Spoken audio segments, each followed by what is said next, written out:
Hello everyone, আজকে আমরা গুণগত রসায়নের ঢাকা বিশ্ববিদ্যালয়ের যে প্রশ্নগুলো আছে এগুলো সলভ করব। আজকে আমাদের প্রশ্ন সলভটা মূলত কোয়ান্টাম সংখ্যার উপর যে প্রশ্নগুলো এসে থাকে এগুলো আমরা এখন সলভ করব। এখন 1 নম্বর যে প্রশ্নটাতে আছে, 1 নম্বর প্রশ্নের মধ্যে বলা আছে স্ক্যান্ডিয়াম মৌলের 3d1 ইলেকট্রনটির কোয়ান্টাম সংখ্যার সম্ভাব্য সেট কোনটি? তাহলে কোয়ান্টাম সংখ্যার সম্ভাব্য সেট বের করার জন্য আমরা একটা একটা করে অপশন মিলাবো। যে অপশনটা আমার প্রথমে আনসার আসবে সেটি আমরা মূলত আনসার হিসেবে ধরে নেব। এখানে আছে 3d1। 3d1 ক্ষেত্রে আমার এই যে 3 এর মানটা, এই 3 এর মানটা হবে প্রধান কোয়ান্টাম সংখ্যার মান। এই ক্ষেত্রে আমার n এর মান হবে 3। তাহলে আমরা এখন সবগুলো অপশন চেক করলে দেখা যায় সবগুলোতেই আমার প্রধান কোয়ান্টাম সংখ্যার মানটা 3 আছে। তাহলে এখন আমরা বলতে পারি যে এই ক্ষেত্রে আমার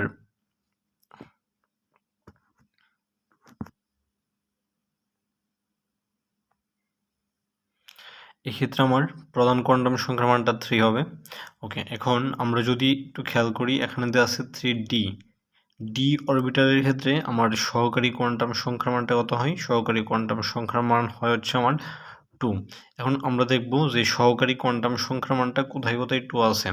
এখন আমাদের এ নাম্বার অপশনের মধ্যে এখানে এল এর মান 2 আছে, বি নাম্বার অপশনের মধ্যে আছে 1, সি নাম্বার অপশনের মধ্যে 1 এবং ডি নাম্বার অপশনের মধ্যে আছে 0। তাহলে এখানে সবগুলো অপশনই ভুল। তাহলে আমার সঠিক আনসার কোনটা হবে? সঠিক আনসার হবে আমার এই যে এ নাম্বার যে এমসিকিউ মানে অপশনটা দেওয়া আছে, এ নাম্বার অপশনটা আমার এখানে আনসার হবে। এখন 2 নাম্বার যে এমসিকিউটা দেওয়া আছে, 2 নাম্বার এমসিকিউর মধ্যে বলা আছে কোন উপস্তরটি সম্ভব নয়? কোনো একটা উপস্তর সম্ভব কি সম্ভব নয় এটা বের করার জন্য আমাদের ফার্স্টে প্রধান কোয়ান্টাম সংখ্যা থেকে সহকারী কোয়ান্টাম সংখ্যা বের করতে হবে। এখন আমাদের 1 নাম্বার যে অপশনটা দেওয়া আছে, 1 নাম্বার অপশনটা হচ্ছে 2d অরবিটাল আর 2d উপস্তর। 2d উপস্তরের ক্ষেত্রে আমরা এখানে প্রধান কোয়ান্টাম সংখ্যার মানটা হচ্ছে n এর মান হচ্ছে 2। যদি n এর মান 2 হয় তাহলে আমরা l এর মান কত পাবো? l এর মান পাবো হচ্ছে 0 এবং 1। l এর মান কিভাবে বের করা হয়? l এর মান বের করার যে সিস্টেমটা, l সমান হয় 0 থেকে n-1 পর্যন্ত। 0 থেকে n-1 পর্যন্ত। তাহলে এখন এখানে আমরা যদি বলি n-1 তাহলে 2-1 তাহলে 0 থেকে 1 পর্যন্ত। তাহলে আমরা কত পাবো? 0 এবং 1। যদি আমরা l এর মান 0 বসাই তখন আমরা পাই হচ্ছে s অরবিটাল এবং l এর মান 1 হলে আমরা পাই হচ্ছে p অরবিটাল। তাহলে আমাদের 2 নম্বর যে অরবিটাল আছে, 2 নম্বর অরবিটালের ক্ষেত্রে আমার শুধুমাত্র দুইটা উপস্তর সম্ভব, একটা হচ্ছে s এবং আরেকটা হলো p। এখন আমরা দেখতেছি আমাদের এখানে যেই উপস্তরটা দেওয়া আছে এটা হচ্ছে 2d উপস্তর। তাহলে এখন আমরা খুব সহজেই বলতে পারি যে 2d উপস্তর কখনোই সম্ভব নয়। আর বাকি যেগুলো আছে সবগুলোই সম্ভব। 1s সম্ভব, 4f সম্ভব, 3p সম্ভব। ওকে, এখন আমাদের 3 নাম্বার যে এমসিকিউটা দেওয়া আছে, 3 নাম্বার এমসিকিউর মধ্যে বলা আছে উত্তেজিত অবস্থায় হাইড্রোজেন পরমাণুর কোয়ান্টাম সংখ্যা n = 4 এবং l = 1 বিশিষ্ট অরবিটালটি কোনটি হবে? তাহলে এখন আমরা যদি n = 4 কে দেখি এবং l = 1 কে দেখি, আমাদের l এর মান কত হলে আমরা কি অরবিটাল পাই? l এর মান যদি 0 হয় 1, 2 এবং 3। যদি 0 হয় তাহলে আমরা পাই হচ্ছে s অরবিটাল, 1 হইলে আমরা পাই হচ্ছে p অরবিটাল, 2 হইলে আমরা পাই হচ্ছে d অরবিটাল এবং 3 হইলে আমরা পাই হচ্ছে f অরবিটাল। তাহলে এখন আমার এখানে l এর মানটা কত দেওয়া আছে? l এর মান দেওয়া আছে 1। তাহলে 1 হলে আমরা কত পাই? আমরা হচ্ছে p অরবিটাল পাই। তাহলে এখানে আমার আনসারটা কি হবে? আনসারটা হবে আমার p অরবিটাল।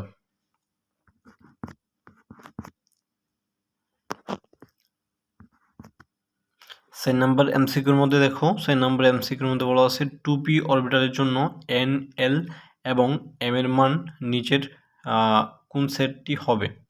ওকে, এখন 2p অরবিটালের ক্ষেত্রে আমরা যদি n এর মান বের করি, এই ক্ষেত্রে প্রধান কোয়ান্টাম সংখ্যা এই যে 2 হচ্ছে আমার এখানে প্রধান কোয়ান্টাম সংখ্যার মান। তাহলে সহকারী কোয়ান্টাম সংখ্যার মান কত হবে? আমরা একটু আগেই বলছিলাম যদি l এর মান 0, 1, 2 এবং 3 হয় তাহলে হবে কি s, p, d এবং হচ্ছে f অরবিটাল। তাহলে এখন আমরা দেখতেছি এটা হচ্ছে 2p অরবিটাল। তাহলে 2p অরবিটালের ক্ষেত্রে আমার l এর মানটা হবে 1। তাহলে আমরা বলতে পারি এখানে l এর মান হবে 1। l এর মানের উপর নির্ভর করে হচ্ছে আমার চুম্বকীয় কোয়ান্টাম সংখ্যার মান। চুম্বকীয় কোয়ান্টাম সংখ্যা m সমান কত হয়? m সমান হয় 0 সহ +-l। তাহলে এখন আমাদের l এর মান যদি আমরা এখানে 1 পাই তাহলে আমাদের m এর মান কত হইতে পারে? m এর মান হইতে পারে -1 0 এবং হচ্ছে +1। তাহলে এখন আমাদের এই এল এম 2p অরবিটালের জন্য আমাদের n l এবং m এর মান কি হবে? n এর মান হবে 2, l এর মান হবে 1 এবং m এর মান হবে -1 0 +1। তাহলে আমার এটা কোথায় আছে? আমার এটা আছে আমার 2 নাম্বার বা বি নাম্বার অপশনের মধ্যে। তাহলে আনসার হবে বি। 5 নম্বর এমসিকিউর মধ্যে বলা আছে যে নিম্নের কোন কোয়ান্টাম সেটটি পরমাণুর একটি ইলেকট্রনের জন্য সম্ভব নয়। ওকে, তাহলে এখন আমরা চেক করব যে কোন অরবিটালটা এখানে অসম্ভব। এখন আমার 1 নাম্বার অপশনটার মধ্যে দেওয়া আছে n সমান 2। যদি n সমান 2 হয় তাহলে l সমান 1 হতে পারে এবং l সমান 1 হলে আমার m সমান 0 হতে পারে। আর s এর মানটা কী হবে? s এর মানটা হবে +হাফ অথবা -হাফ। তাহলে আমার এই নাম্বার অপশনটা ঠিক আছে। এবার বি নাম্বার অপশনের ক্ষেত্রে n সমান দেওয়া আছে 3। n সমান 3 হলে l এর মান 1 হতে পারে। আচ্ছা, n সমান n এর উপর ভিত্তি করে আমরা l এর মান পাই। প্রধান কোয়ান্টাম সংখ্যা যদি n হয় এটাকে বলা হচ্ছে প্রধান কোয়ান্টাম সংখ্যা। n কে বলা হয় প্রধান কোয়ান্টাম সংখ্যা। আর l হচ্ছে সহকারী কোয়ান্টাম সংখ্যা। এই সহকারী কোয়ান্টাম সংখ্যার যে মানটা, সহকারী কোয়ান্টাম সংখ্যার মানটা কত হয়? সহকারী কোয়ান্টাম সংখ্যার মান হয় 0 থেকে n-1 পর্যন্ত। আর চুম্বকীয় কোয়ান্টাম সংখ্যা m এর মান কত হয়? m এর মান হয় হচ্ছে আমার -l থেকে +l পর্যন্ত। আর স্পিন কোয়ান্টাম সংখ্যা s এর মান কি হইতে পারে? s এর মান হইতে পারে +-হাফ। ওকে, তাহলে এখন আমাদের এখানে বলছে যে নিম্নের কোন সেটটি সম্ভব নয়। তাহলে আমরা দেখলাম এখানে n এর মান 2 হলে l এর মান 1 হতে পারবে, m এর মান 0 হতে পারবে এবং s এর মান +হাফ হতে পারবে। এখন আমরা বি নাম্বার যে অপশনটা দেওয়া আছে এখানে দেওয়া আছে n সমান 3। n সমান 3 হলে l সমান 1 হতে পারে, কারণ এখানে l এর মান কি হতে পারে? এখানে l এর মান হতে পারে 0, 1 এবং 2। তাহলে 1 যেহেতু আছে তাহলে এটা ঠিক আছে। m এর মান এখন একটু খেয়াল করো, আমরা বলছি কি যে m এর যে মানটা, m এর মানটা হবে -l থেকে +l পর্যন্ত। তাহলে এখানে আমার l এর মান পেয়েছি হচ্ছে 1। তাহলে আমার m এর মান কি হইতে পারে এক্ষেত্রে? m এর মান হইতে পারে -1 0 +1। কিন্তু এখানে দেওয়া আছে m এর মান 2। তাহলে আমার এই অপশনটা কি নয়? এই অপশনটা সম্ভব নয়। আমার এখানে প্রশ্নের মধ্যে বলা আছে যে কোনটি সম্ভব নয়। তাহলে এখন আমার m এর মান 2 যেই মানে অপশনটার মধ্যে আছে এটা সম্ভব নয়। তাহলে আমার আনসার হবে বি নাম্বার অপশনটা। আর বাকিগুলো সবগুলোই সম্ভব। 6 নম্বর এমসিকিউটার মধ্যে বলা আছে নিচের কোয়ান্টাম সংখ্যাগুলোর কোন সেটটি অনুমোদিত নয়? কোন সেটটি অনুমোদিত নয় বা কোন সেটটি সম্ভব নয়? এটা বের করার জন্য আমরা যে কাজটা করব, ফার্স্টে আমরা 1 নম্বর অপশনটার থেকে যদি খেয়াল করি, এখানে বলা আছে n সমান 1। তাহলে n সমান 1 হলে l সমান 0 হতে পারবে এবং l সমান 0 হলে m সমান 0 হতে পারবে। n সমান 2 হলে l সমান 2 দেওয়া আছে এখানে। আমরা কি জানি যে l এর মানটা কি হবে? l এর মানটা হবে 0 থেকে n-1। তাহলে এখন আমার এখানে n এর মানটা কত? n এর মানটা হচ্ছে 2। তাহলে আমার যে মানগুলো হবে এটা হবে 0 এবং n-1 মানে 2-1, তাহলে 0 এবং 1। কিন্তু এখানে l এর মান দেওয়া আছে 2। তাহলে এটা কি নয়? এটা অনুমোদিত নয় বা এটি সম্ভব নয়। তাহলে আনসার হবে বি। এবার 7 নম্বর এমসিকিউটার মধ্যে বলা আছে f অরবিটালে সর্বমোট কয়টি ইলেকট্রন ধারণ করতে পারে?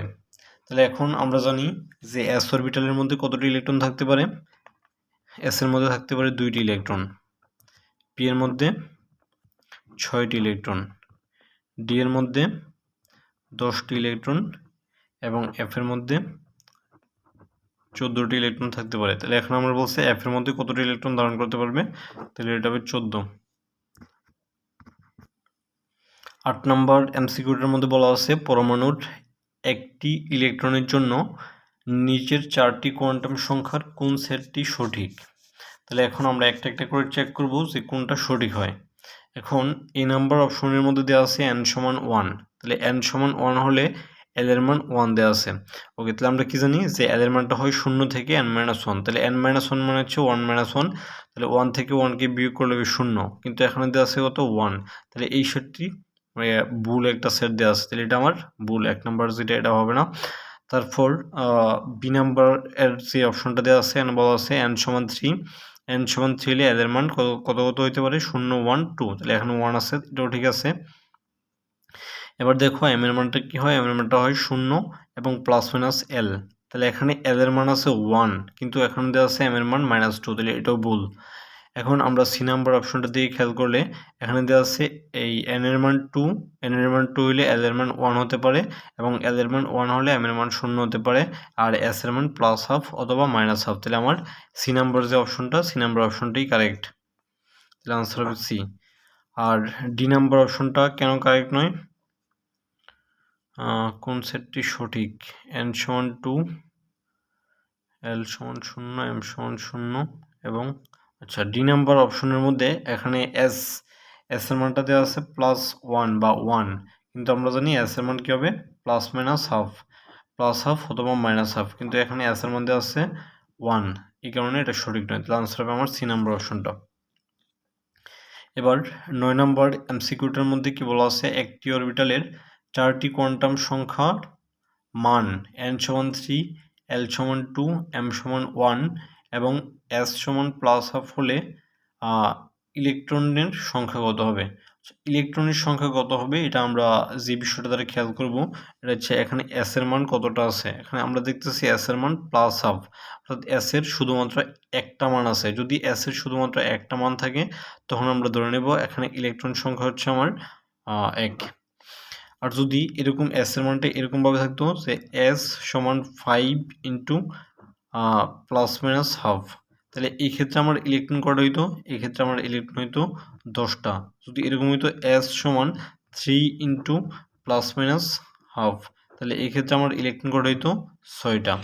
এখন শুধুমাত্র এখানে +হাফ দেওয়া আছে, যদি এরকম হইতো যে s সমান 2 ইন্টু +-হাফ, এই ক্ষেত্রে আমার ইলেকট্রন হইতো 4টা। যদি এরকম হতো s সমান 1 ইন্টু +-হাফ, এই ক্ষেত্রে আমার ইলেকট্রন হইতো 2টা। যেহেতু আমার শুধুমাত্র এখানে s এর মান একটা আছে, আমরা বলতে পারি এখানে আমার ইলেকট্রনের সংখ্যা হবে একটি। 10 নম্বর এমসিকিউটার মধ্যে বলা আছে কোন কোয়ান্টাম সংখ্যার ইলেকট্রন অরবিটালের আকৃতি নির্দেশ করে। ওকে, এখানে আমার 4টা কোয়ান্টাম সংখ্যা সম্পর্কে বলা হয়েছে, একটা হচ্ছে প্রধান কোয়ান্টাম সংখ্যা n, সহকারী কোয়ান্টাম সংখ্যা l, ম্যাগনেটিক কোয়ান্টাম সংখ্যা m এবং s হচ্ছে স্পিন কোয়ান্টাম নাম্বার। ওকে, এখন আমরা শিখব যে কোন কোয়ান্টাম সংখ্যা দ্বারা কোনটাকে নির্দেশ করা হয়। n দ্বারা কি নির্দেশ করা হয়, n হচ্ছে প্রধান কোয়ান্টাম সংখ্যা এবং এটা দ্বারা কি নির্দেশ করা হয়, এটা হচ্ছে আমার কক্ষপথের আকার নির্দেশ করা হয়, কক্ষপথের আকার।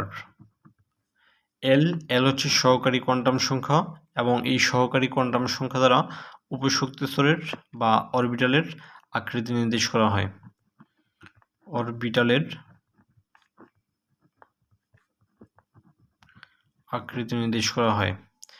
তারপর হচ্ছে আমার ম্যাগনেটিক কোয়ান্টাম সংখ্যা বা চুম্বকীয় কোয়ান্টাম সংখ্যা, এটা দ্বারা কি নির্দেশ করা হয়, এটা দ্বারা আমার নির্দেশ করা হচ্ছে ত্রিমাত্রিক দিকবিন্যাস নির্দেশ করা হয়।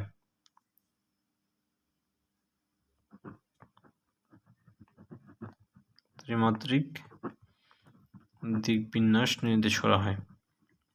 এবং আমাদের সর্বশেষ যেই স্পিন কোয়ান্টাম সংখ্যা, স্পিন কোয়ান্টাম সংখ্যা দ্বারা আমার ইলেকট্রনের ঘূর্ণনের দিক নির্দেশ করা হয়।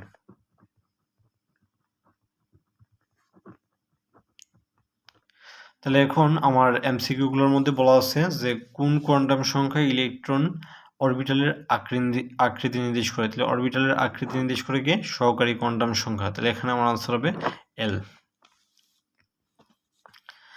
11 নম্বর এমসিকিউটার মধ্যে বলা আছে নিচের কোয়ান্টাম সংখ্যাগুলোর কোন সেটটি নিষিদ্ধ, অর্থাৎ কোন সেটটি অসম্ভব, এটা বোঝানো হয়েছে। ওকে, এখন আমরা চেক করব যে এখানে কোন যেই সেটটা দেওয়া আছে কোন সেটটা এখানে ভুল দেওয়া আছে। এখন আমরা যদি দেখি এখানে n সমান 1 দেওয়া আছে, n সমান 1 হলে l এর মান 0 হতে পারে, l এর মান 0 হলে m এর মান 0 হতে পারে এবং s এর মান +হাফ অথবা -হাফ যে কোনো একটা হতে পারে। n সমান 3 হলে l এর মান 2 হতে পারে, l এর মান 2 হলে m এর মান +হাফ অথবা -হাফ যে কোনো একটা, মানে +2 অথবা -2 যে কোনো একটা হতে পারে, s এর মান +হাফ অথবা -হাফ এটা যে কোনো একটা হতে পারে। আর n সমান যদি 2 হয় তাহলে L সমান 2 দেওয়া আছে এখানে। তাহলে আমরা কি জানি যে L এর মানটা হবে 0 থেকে n-1 পর্যন্ত। তাহলে এই L এর মানটা হবে 0 অথবা 1, কিন্তু এখানে দেওয়া আছে 2, তাহলে এটি কি? এটা নিষিদ্ধ বা এটা ভুল। এখন আমার আনসার হবে সি। এই ছিল আজকের মতো আমাদের ঢাকা বিশ্ববিদ্যালয়ের যেই কোয়ান্টাম সংখ্যা রিলেটেড যে এমসিকিউগুলো বিগত বর্ষ এসেছিল এগুলোর সলভ।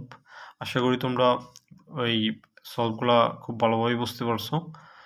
ধন্যবাদ সবাইকে।